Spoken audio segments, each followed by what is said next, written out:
Welcome to Going Mad. I'm Cailey. And I'm Vanessa, and this is episode 1, take 2.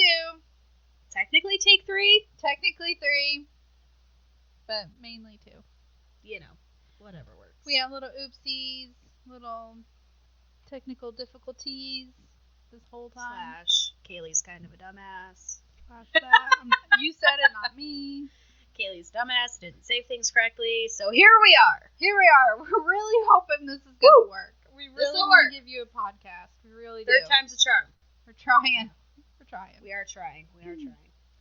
So this is a podcast to talk about paranormal, true crime, spooky stuff, anything you want, basically. Yeah. And we want to hear your cool stories, creepy stories, true crime, paranormal, any stories you want to tell, basically. Just give it to us all. Yes, give it to us. We want to hear it, and then we're going to say it on the podcast to make you cool. Yeah, sure will. So if you have a story to tell, email us at goingmadpod@gmail.com, and we will read it. Yes. And then we'll say it. Yes, we will. Okay, let's start this off now. I'm going to tell my personal paranormal experiences, and they have all happened in the current house I'm living in that I've lived in almost 2 years, and all my experiences have happened here. My very first experience in this house was I was going to the bathroom, and I was alone in the house, and I was going to the bathroom, and this is the door's in a hallway, and a door to the right and a little bit above is my daughter's door, and it opened by itself. So that's never happened to me before. It was kind of creepy, but I just kind of played it off, thinking it was just like pressure in the house opening the door. I'm not really sure what it was actually.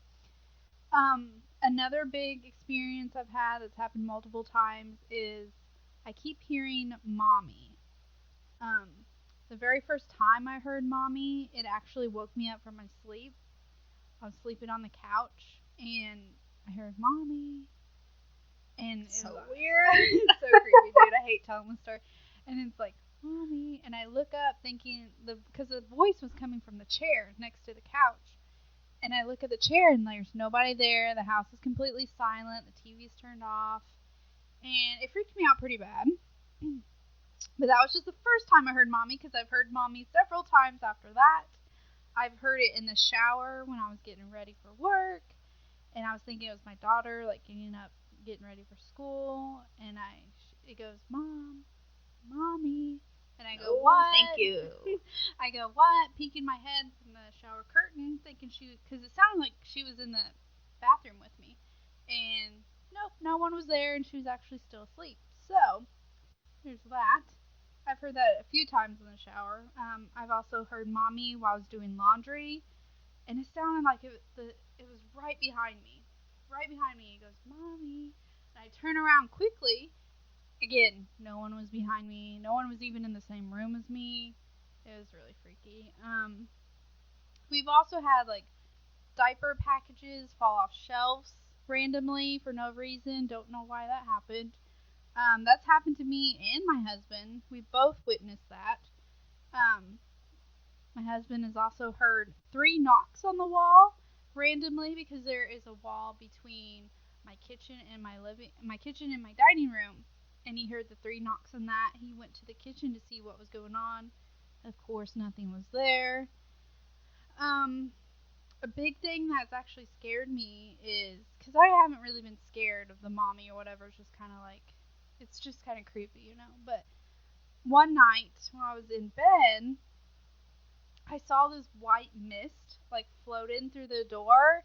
What? Yeah, dude. I have not told you this, I don't think. No. I don't know.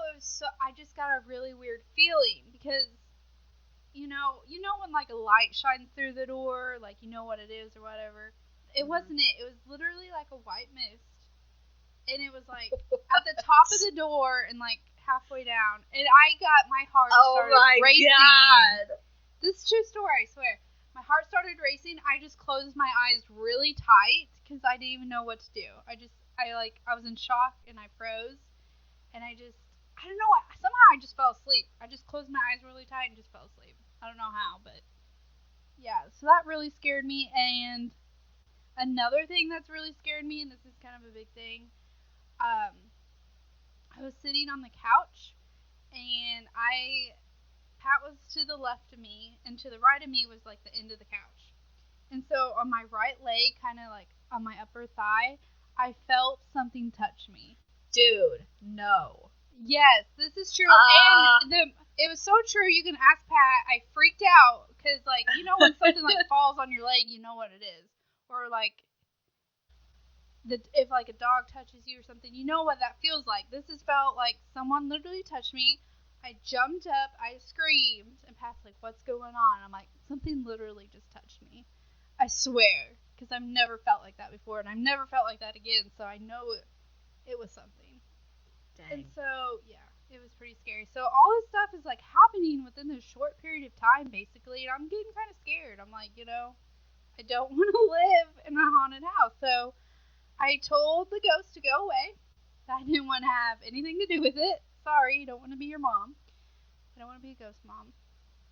And after I told it to go away, like, I don't want to be your mom. I don't. Sorry. I already got 2 kids. I don't need another, like.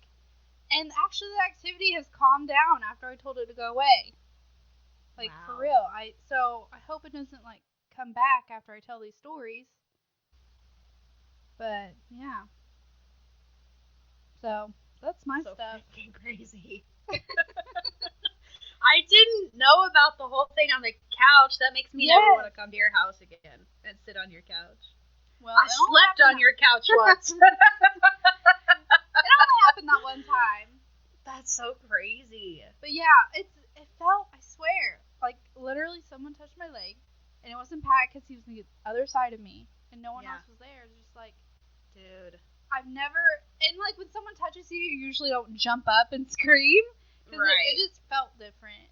And and I do have a witness to my actual stuff, so I'm gonna be talking to Pat about this. I don't know. He doesn't believe in any of it, so. Yeah, that sounds like my husband. He doesn't believe in any of that stuff either. So. And it's just like, shh. You don't even have to believe in it. It's like, this literally happened to me. It's my experience. I don't know how to explain it. Yeah. But, yeah. So that's crazy. it on my end. So cray-cray. Mm-hmm. Well, I'm going to talk about the one time that I went to the Stanley Hotel in the wonderful Estes, Colorado, which is currently on fire. And it's really sad. Very, very sad. They evacuated. There was another update this morning. The fire's 1 mile west of Estes Park. Wow, that's really close. Yes, very, very close. Anywho, so I'm going to start by telling a little bit of the Stanley Hotel history, just because I don't think a lot of people really know about the town and just kind of, how the hotel came to be. They only know that it's haunted. That's really all people know. So, the Stanley Hotel was built in 1909 by Freeland Oscar Stanley. So from now on, I'm going to call him F.O., just so everyone knows, because that's what he went by, was F.O. And he had a brother named F.E. Stanley. So, it'll get confusing later. So anyways, F.O. Stanley built the Stanley Hotel. And you might say, Stanley, why does that last name sound so familiar? It's because they invented the Stanley steamer car. Just a fun fact. So F.O. came to Colorado. He's from the East Coast. He came to Colorado because he was diagnosed with tuberculosis. And so back in the day, they didn't have a cure for TB. They didn't really have, any way of helping people. So they told him, go to Colorado, go get some fresh air. Like, you need some fresh air in those lungs, dude. So go to Colorado. So he decided to go to Estes Park, which at the time, Estes Park was really hard to get to. There were no trains that went up there. It was just kind of a hard area to get to.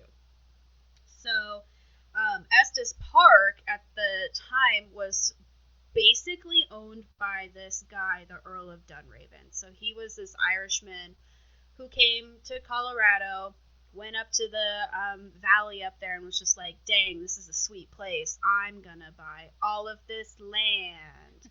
So, but here's the thing, because he was Irish, he technically couldn't buy the land. So he paid people to buy the land for him. So that's how he got all of that. He just would pay all these people to go buy the land for him. So Dunraven wanted to buy the land and use it as kind of like a wild game sporting area. So him and his friends could go hunt up there, basically. And so while he was up there, this Dunraven dude, he built a hotel up there, but it ended up not lasting very long. It burned down and they just didn't rebuild it. So then here comes F.O., all tuberculosis, and he's like, I love this area, I want to buy some land. So he was actually able to buy some of the land up there. He loved it so much up there that that's when he decided, hey, I'm going to build this luxurious hotel up in the mountains so that other people can experience how awesome this wonderful place is. So he decided to build the Stanley Hotel. And while they were thinking of names, he wanted to name it the Dunraven after the Earl of Dunraven, who really kind of, who owned majority of that land. He was well known by the people up there. But the citizens of Estes Park were like, hell no, we hate that dude. Why don't you name it after yourself? Because we like you better. And he was like, cool, I'll do that. So F.O. was really well known for kind of developing Estes Park. He opened schools and parks, and he helped open a bank. Like, he would donate his land to kind of help develop the town a little bit. So that's kind of why they were like, no, just name it after yourself. So F.O. ended up years later selling the hotel. I don't really know why. I think it was just because he was getting older and just, was probably sick of the hotel game. Because at the time, the hotel was just a seasonal hotel. It wasn't, a year-round hotel like it is today. It was only open during the summer months because, like I said earlier, Estes Park was kind of hard to get to, and it still is. Let me tell you, I was up there like 2 months ago. And that was the other thing, is they would have to charter like cars to go pick people up in Lyons. And so that it was just kind of a huge expense to get people to the hotel. So he sold the hotel, and for like 50 years, the hotel was just kind of on the verge of never opening again for another season. Until 1974. In 1974, Stephen King, little less known writer, living in Boulder at the time, decided, hey, I've heard of this cool hotel up in Estes Park. It's right at the base of a mountain, and it's this luxurious hotel. Let's go stay there for a night. So him and his wife packed up some stuff, drove up to Estes Park, which from Boulder is about a 45-minute drive. And they were the only guests at the Stanley Hotel that night. So, like I said, the Stanley Hotel was kind of a seasonal area for a long time. And this is still during that seasonal time. So they went at the end of September, and that's when they were closing for the season. So they only stayed one night, and I'm thinking it's because that they were closing the next day. I don't really know why they only stayed one night. But they were the only guests at the hotel. He said that it was kind of creepy because they would be like the only table in the dining hall, and all the other tables would have like chairs on them, and they were the only ones to be walking the halls, and it was just kind of a creepy experience. So, as you all know, Stanley King based the book The Shining off of that hotel. And he said that when he was staying there, so he stayed in room 217, which is well known. It's a well-known room. I mean, Jim Carrey stayed in that room, and he refuses to speak about what he experienced. So room 217 is just really known for activity. back in 1911, there was an explosion at the Stanley Hotel, and the only person injured was this woman, and so they say that her ghost haunts that room. She didn't die in the explosion, just to clear something up here. She didn't die in the explosion, but she did end up living in the hotel for a really long time after the explosion, after it was kind of renovated. And so they say that she haunts that room. But anyway, so Stephen King stayed in that room, and he was sleeping, and he had just this nightmare about his son, and woke up in like a sweat, almost falling out of the bed, and that's when he kind of came up with the storyline for the Shining. So that's how that happened. And there's been a ton of well-known people that have stayed there. Like I said, Jim Carrey stayed there, and Jeff Daniels stayed there when they were filming Dumb and Dumber, which was actually filmed at the Stanley Hotel when they're supposed to be in Aspen, air quotes. They weren't in Aspen, they were in Estes Park. Teddy Roosevelt stayed there back in the day. Bob Dylan stayed there. Joan Baez stayed there. The Emperor and Empress of Japan stayed there. So that's pretty cool. So they actually did film a TV movie of The Shining in the Stanley Hotel. That's kind of something that's not really well known either, is that the original movie was not shot in Estes Park. It was actually shot, all the outside scenes were shot in Oregon, and all the indoor scenes were shot in London. So they didn't shoot it in Colorado. So for all of you people out there that think it was, you're wrong. So anyways, the NBC paid to renovate the inside of the hotel. And I don't remember, don't quote me on this. From what I remember, it was really only the main lobby and like the main staircase that they renovated. I'm not sure if they renovated the hallways or the rooms. I don't think they did, but I could be wrong about that. So anyways, just a recommendation, you should watch the TV movie. It's like 4 hours long, but it's worth it. Because it's so much more like the book than the movie with Jack Nicholson, the Stanley Kubrick one. They took a lot of liberties on that. So some of the hot spots for activity at the Stanley Hotel are room 217, like I said, the fourth floor, room 401, room 428. The concert hall is really known for having a lot of activity.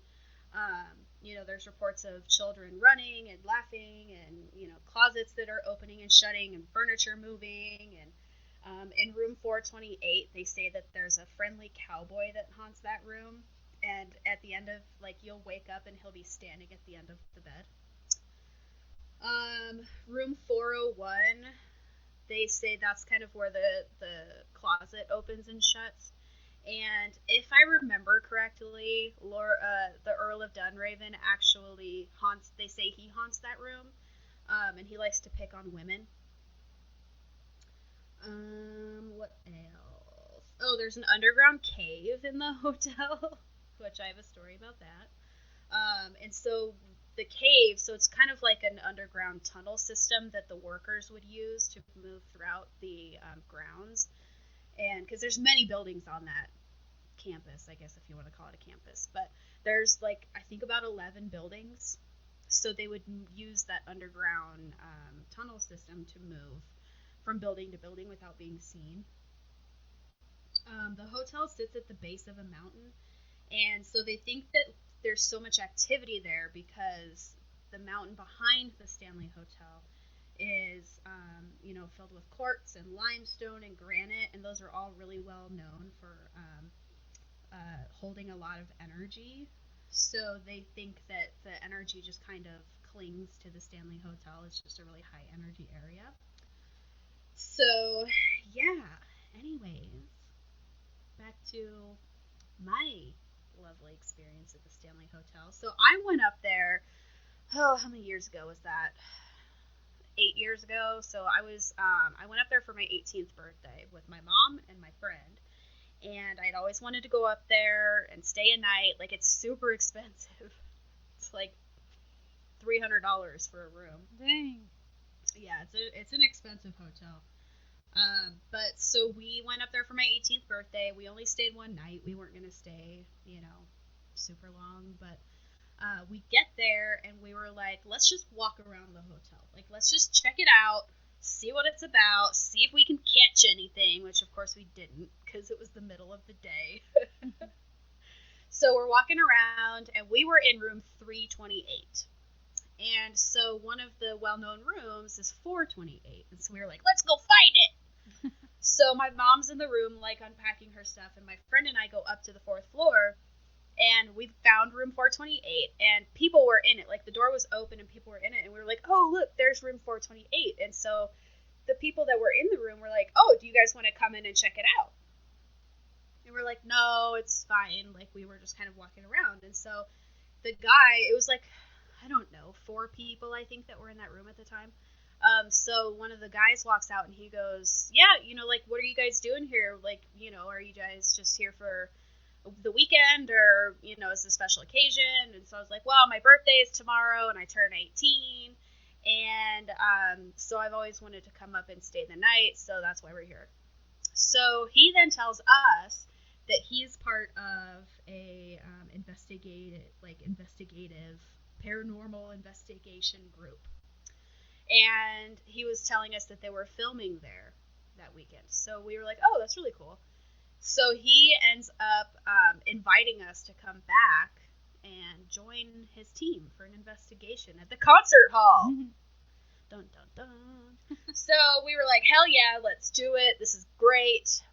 So we were then, like, he kind of wanted it to be a surprise, but my friend, like, is very bad at keeping secrets. So she just kind of told me immediately what was going on. I'm like, yep, let's do it. So we told my mom, and my mom's like, yeah, that's fine. We'll come back up tomorrow. Because we lived at the time, I don't know, maybe an hour, 15 minutes away from Estes Park. So we, go into town, get some dinner, come back to the hotel, and we were all pooped because it was like a Friday night or something. And so we were all, my mom had worked all day, and Ashley and I had been in school all day, so we were all kind of tired. So I lay down, and I turn on The Shining because they play it on a 24-hour loop up there, which is the best. And I don't recall waking up other than when my mom woke me up at midnight to say happy birthday. But beyond that, like, I don't recall having any sort of, like, weird experiences. But Ashley, she told me that she heard, like, light switches going off and on all night, and she also heard footsteps above us, and which is very well known for that floor, because we were on the 3rd floor. 4th floor is the really haunted one. And usually, like, the 4th floor, a lot of people say that they hear children, or children being hushed or whatever. Because that's where, back in the day, that's where all the kids would stay, and that's where all the nannies would stay with the kids. So that's why there's always, they always say it's kids up there. So anyways, Ashley, said she was hearing footprints, or, God, I keep saying footprints. What is wrong with me? Keep hearing footsteps. And then the light switches and stuff. So, we get up in the morning, and my mom's like, hey, let's go get breakfast, because they have a really nice restaurant at the hotel, which, if you watch Dumb and Dumber, and you see when he's sitting at the bar, that's the restaurant I was in. Whoa. So, yeah, we went to the restaurant, my mom's like, let's go get breakfast, and I was like, okay, well, I want to shower before we go. So the rooms at the Stanley Hotel have bomb showers. Like, their bathrooms are sweet. They're cool. It's like a glass door. Like, it's a really sweet, fancy shower. So I get in the shower, and I'm doing my thing, and all of a sudden I hear footsteps walk up to the door. I see the doorknob turn, and I see the door pop open, and then I hear footsteps walking away. And I'm like, hello? Like, I literally yelled, hello, I'm in here. And no one said anything. And I'm like, those assholes are trying, what are they doing? Like, clearly they forgot that I'm in the shower. So I have to, and like I said, the door's straight glass. Like, anyone that walked in that bathroom would have seen me butt-ass naked. So I shimmy out of the shower so that no one sees me naked and open the door, and I'm like, what the hell, guys? I was in there. And they're like, what are you talking about? I'm like, someone opened the damn door. And they're like, no one opened the door. And I'm like, you're lying to me. Stop lying to me. And so, yeah, a ghost, some peeping Tom, was trying to stare at me while I was showering. Yeah. So then, meanwhile, my mom is recording the little blind, like the rod, the, curtain rod thing that you twist to open and shut blinds. My mom had recording of that just moving back and forth for like 20 minutes. That's crazy. And I'm like, and it was just weird. So, and my mom was saying maybe it started happening when the door opened. Mm-hmm. And I'm like, that could be. So I get dressed, we go down to breakfast, have some breakfast, and we check out. And then we had to go back down to Denver because I had lunch with my grandma or something. I don't remember. Yeah, I had to be at lunch with my grandma for my birthday. So we had to go back down. But then we came back up to Estes Park, and this time my mom's boyfriend came with us. So we go back up there. We're trying to get a hold of the documentary guys. We finally get a hold of them. And he was like, we're at the concert hall. Come meet us over here. We'll let you in. So we get there. And the guy pulls me aside, and he's like, I want to interview you before we do anything, and just kind of, tell me about any sort of experience that you've had. So I told him the whole shower story, and I told him kind of what Ashley was hearing, and the whole, like, the curtain thing. So then they were like, well, we're going to do some EVP work, and we're going to bring out the voice box. And so for those of you that don't know, the voice box is the thing that does the FM. It's just constantly skipping radio stations so that entities can use that energy to speak. And so we did that for, I don't know, maybe 20 minutes, 30 minutes in the main, like, concert hall room. And we didn't get anything. And so that room is really well known for piano music playing. So they say that Flora, which is the wife of F.O., she haunts that room and will play the piano because she would love to do that when they were there. So we didn't get anything. So they were like, okay, let's go down to the basement. And so there's two rooms down there. There's Lucy's room and then there's Paul's room. So Lucy was this homeless woman that died in that room. She somehow got into the concert hall and froze to death because they don't keep it heated or anything. They keep it kind of at the minimum that they need to keep it at if it's not being used, obviously. It's, energy conservation right there. So, yeah, Lucy froze to death in that room, and so they say she haunts that room. And then the other room is Paul's room, and so Paul was the maintenance guy back in the day, and you can always tell when it's him because he has a very distinct smell. And I don't know what that smell is, but my friend Ashley does. So we went down to the basement to Lucy's room, and so I think there were, I don't know, maybe 4 of us or 5 of us in the room, and what Lucy is well known for is she'll play with a flashlight. So what they kind of noticed was that she loved to listen to music, and she loved candy. So they would leave candy for her, and they would play songs, and if she didn't like the song, she would not do anything. But if she liked the song, the flashlight just it would go nuts. I mean, it was insane. And I'm like, oh, God. So then we left the room, and they were like, well, why don't we do, like, a blackout? So no cameras, no recording devices, no lights on, nothing. And I was like, cool. And so they were like, Cailey, how about you sit in Lucy's room by yourself? Yeah, and see, I'm like, I'm awesome. out. I was like, okay, you got it. So I go into the room, and they're like, sit on this chair. We're going to put you kind of in the doorway. If you see the door starting to shut, just put your hand out and catch the door. And because she's also known for shutting that door. So I was like, awesome. Yeah. So there's a guy that's probably sitting, I don't know, maybe 5 feet away from me in the hallway. And he's like, if you see anything, feel anything, just say it as you're experiencing it. And I was like, okay. So I'm sitting in the room, maybe like a minute in. We only did like 5 minutes. Like, we didn't sit there for very long. I'm sitting there and I see this kind of mist come up in the right hand, like, bottom corner of the door frame. And so I see this mist and I'm like, well, that's weird. I kind of just see like a little, mist type thing over here in this corner. And then maybe, I don't know, 30 seconds later, I see it in the top left corner of the doorway. And then maybe another 30 seconds go by and I see it again in the bottom right corner.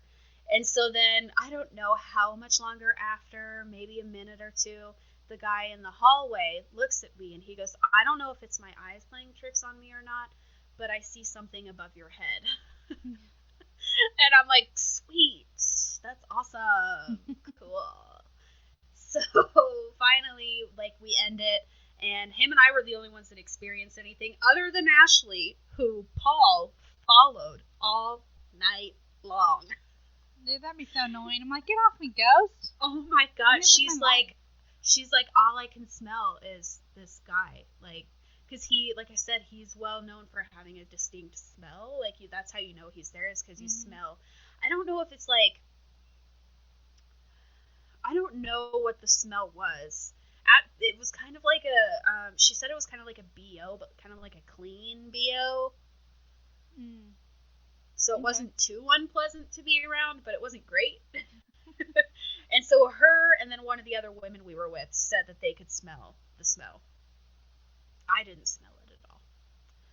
But anyways, yeah, so Ashley had Paul. Paul had a little crush on Ashley. And so then we decided to go into Paul's room. So we do the voice box again. And I remember getting like a few little things here and there, but not anything that was like super substantial, But yeah, it was still just kind of eerie, like being in there. It was dead silent other than this voice box, and you could hear little things come through, but it wasn't anything that was like super distinct. So after that, we probably did that for, I don't know, maybe 20 minutes or something. So then we go back up into the main hall, and it was probably midnight, maybe 1 a.m., and we were like, well, I think we're going to head out. Like, we're all exhausted. We haven't really caught anything. So we're going to leave. And so, of course, after we leave, they catch the door to Lucy's room closing. And I'm like, son of a bitch. So, anyways, yeah, that was my experience with the Stanley Hotel. It was kind of crazy. I usually when I go up there, I like to go to the Stanley Hotel. Like, whenever I go to Estes, I try and stop in at the Stanley, just because it's so cool. Like, it's such a cool hotel, and it's beautiful. Yeah, definitely. And it's just this, it's this like white building with red roof up against a mountain. Like, it's just really cool. And so I try to go, I've been so many times to the hotel, but I've only stayed the one time. But my mom actually, like, long time ago, I was maybe 10, 11, 12. She caught a picture. She took a picture, and in one of the rooms, you could see a person standing in the window. But we didn't see it when we took the picture. So Yeah, it was that's kind of creepy. But yeah, people get all sorts of crazy stories from the Stanley Hotel. Yeah. I want to check it out for sure. I want to go again. Nate and I really want to go stay up there because they do like deals on Groupon all the time. FYI, people out there, Groupon does killer deals to the Stanley Hotel. So yeah, at some point I'd like to go back up there again, and maybe if I could get on the 4th floor, that would be awesome. They do tours and stuff, like they do ghost tours up there, which that would be something I'd be interested in doing too. Which I think they go to the concert hall too. So like, it's closed off to the public, I think, unless they actually have like an event. But obviously, because of coronavirus, they're not doing anything. But they do have events up there, and so yeah, I think the tour goes to the concert hall. Oh, I forgot to tell you about my under the cave experience. Oh. OMG. So the morning of my birthday, we did the tour. So we didn't do the ghost tour because Ashley wasn't 18 yet, and you had to be 18 to do it. And my mom wasn't her guardian, so she couldn't sign saying, yes, I approve her going. So we did just the normal tour. And so what they do is they take you around the grounds, they take you to all the hot spots in the hotel, and then they take you to the basement, which is where the tunnel system is, and there's an opening. And so the tour guide was like, oh, hey, is it, do we have any special occasions or any birthdays? And my mom's like, she's turning 18 today. And I'm like, oh, great. And so they made me get in the cave. They were like, get in the cave. Let's get you in the cave. And then we can sing happy birthday. Or I don't remember what they did. I know they sang happy birthday to me, but I don't remember if I was in the cave or not. But they made me get in the cave, and I'm like, this sucks. It's those things. They have it closed, like shut down. But the basement itself is just kind of creepy. Yep. So that was fun, being, in the cave by myself while everyone's staring at me. Yeah. So, yeah, anywho, there you go. There you have it. My Stanley Hotel experience. I like it. That's great. All right. To keep the theme of Stephen King and hotels, I have a story. So let's talk about the 2007 movie 1408.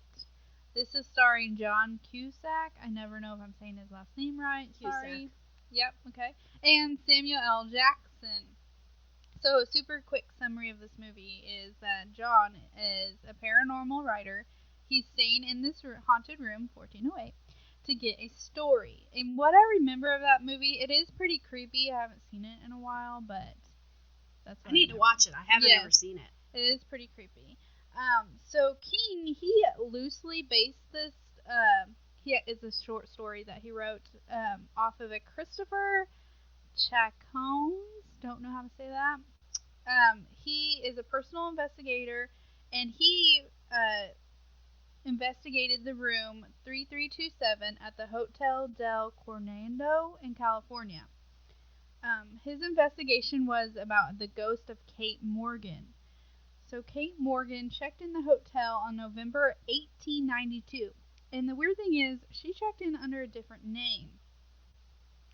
And it was she's trying to be anonymous. Yeah. And back then, that time, it's kind of weird for, like, female travelers to be by themselves, so they kind of took notice of this. But she said that, well, I guess it was known that her and her husband had marriage problems. And she said that her husband was supposed to come back, but he never did, and to bring her luggage and everything. So, because she only showed up with a small bag with her, no luggage or anything like that. So Tom Morgan was her husband, and he was a known card shark. And let's see, he dropped her off at the hotel, blah blah blah. So Kate and Tom had one son, but he died 2 days after he was born. So sad. It's very sad. So 3 years later, Kate ran off with her husband's stepbrother. So she's kind of scandalous. She's a floozy. She's a hussy. Yeah, a little bit. She's not much documentation on her life at this time. But I guess she ended up going back to her husband and leaving the stepbrother in the dust. I don't know. Her next appearance is when she was at the hotel. The staff described her as ladylike but troubled. And let's see. They reported that Kate explained to them that her brother, which we don't know if she's describing her husband's stepbrother, or sometimes when her and her husband was doing a scam, she would call her husband her brother. I don't know. Kind of weird thing. I don't know. Interesting. Yeah, but she would say that he's going to bring her luggage, and then every day she was there, she would go visit the staff and say, "Is my brother came? Has my brother left a note for me, a letter for me?" And of course he hadn't. And so Kate stayed in her room mostly, but the housekeeper would come in, change her linens, draw her bath, stuff like that. And I wish I had someone to do that for me. I know, like, the thing, I don't know. Go draw me a bath. Go draw me a bath, please. So Kate told the housekeeper that she had stomach cancer. And her brother would be taking care of her. So I don't know about that. Weird. So, after 4 days at staying in the hotel, it was documented that she had purchased a revolver in town. And the next day after she purchased the gun, her body was found on the steps leading to the ocean. Dude, with a bullet in her head and the gun next to her hand. So the staff searched her room for clues to find out who her relatives are, because they need to tell someone. Mm-hmm. The weird thing is when they searched her room that Kate had burned her letters. Yeah, so I don't know what those letters contain, but she burned them. Like letters that she had written to people, or like letters that people had written to her? Oh, like both. Oh. Yeah. Just all of it. She's like, screw this, man. Yeah, they found one of them, but it was like kind of, they didn't know what it meant. And it was kind of, I guess it was half destroyed or whatever. So, I don't know. She's keeping secrets, I guess. Crazy. So, since they couldn't find out who this lady was, they made a sketch of her, put it in the papers. This part's kind of weird. They embalmed her body and placed her in the undertaker's window. So weird. Like, who does that? Just, here's a dead body. No one claimed her, so let's embalm her and put her in the window. They were hoping somebody would just walk by and recognize her. It's so weird. Yeah, I know. That part freaks me out. Finally, so they found out, like, the person that she checked in the name under, they actually found that person. That person was alive and well. Oh, weird. So, like, oh, man, that's not her. Mistaken identity. Yeah, so they took some detective work, but they finally found her grandfather. And so they sent him a telegram, telling him what's happening. And his response back was to bury her and send him the statement. So he didn't want That's like a to giant FU, man. Like, yeah, I don't care enough to just bury her and I'll pay for it. Yep. I don't care to come see her, though. Exactly. It was so weird. So that's exactly what they did. They just buried her in a local cemetery. No family or friends attended the service. Just a few local women and Kate's housekeeper. It was rumored that she didn't have stomach cancer but was pregnant. But no autopsy was performed because it was automatically ruled as a suicide. But years later, an attorney looked at this case, and he actually said in his opinion that it wasn't a suicide, that the husband actually killed her. Because he said the bullet in her head was different from the gun that she had. But we don't know. Yeah, so it was known that Kate and her husband were scam artists. So she could have some enemies, I guess she would still, she would flirt with guys and, like, steal their stuff, I guess. So she could have had enemies. It could have been her husband. It could have been suicide. We don't really know. So back to the investigation Christopher performed. He said there wasn't much activity in Kate's old room, but in Kate's housekeeper room, there was 37 happenings that were out of the normal. Like 37 weird things that happened to them. The housekeeper who attended Kate's funeral disappeared the very next day and was never heard from again after the funeral.